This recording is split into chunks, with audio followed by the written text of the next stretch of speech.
my dad says to my mom, I'm gonna take Nadine to the zoo. At this time, my dad was not taking me to the zoo. He was bringing me all the way back to the United States. The FBI was completely involved with this, but as I was on the plane, something had gone wrong. Someone was notified on the plane that I was being kidnapped, but because we were already on U.S. soil, being on that plane, we were good. We came, we touched down, and there were police officers all around us. They took us into a separate room, made sure I was okay, and this is really where it all begins. My upbringing with my father was very hard. I grew up with a single father, then again, a single Muslim father. My dad was so abusive. He started becoming abusive around the age of 6 and 7.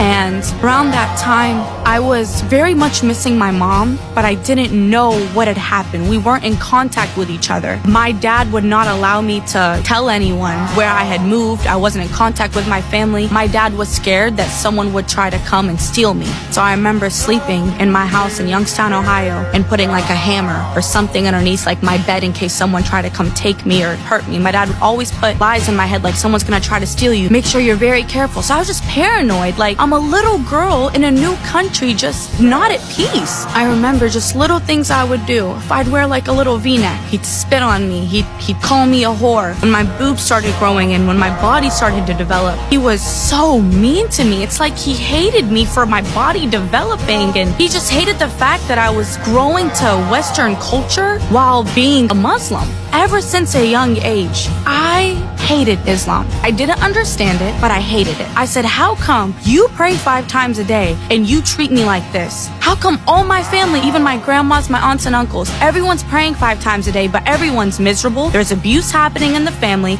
Every time my dad's on the phone with someone from home, it's always like a bad report. Like it's just like there's no peace. And so even though I didn't understand what the fullness of Islam was, I saw the fruits of it, and all the fruits of it were so rotten all the time. That's when I started to grow a, not hate, but a resentment towards who I knew God to be. Have you ever noticed yourself avoiding the Bible to instead scroll on social media because it seemed like a chore? You are not alone. I myself and millions of Christians experience this same exact scenario play out. The reason this may happen to you is because you might not understand the context of the Bible or even find it boring at some points. But let me tell you about a company I have found here on TikTok that has made it a mission to help Christians understand the context of the Bible. With this book, you will be able to read books of the Bible with perfect clarity, making it way more fun and exciting to learn about God's perfect word. Get yours today while it's on a flash sale.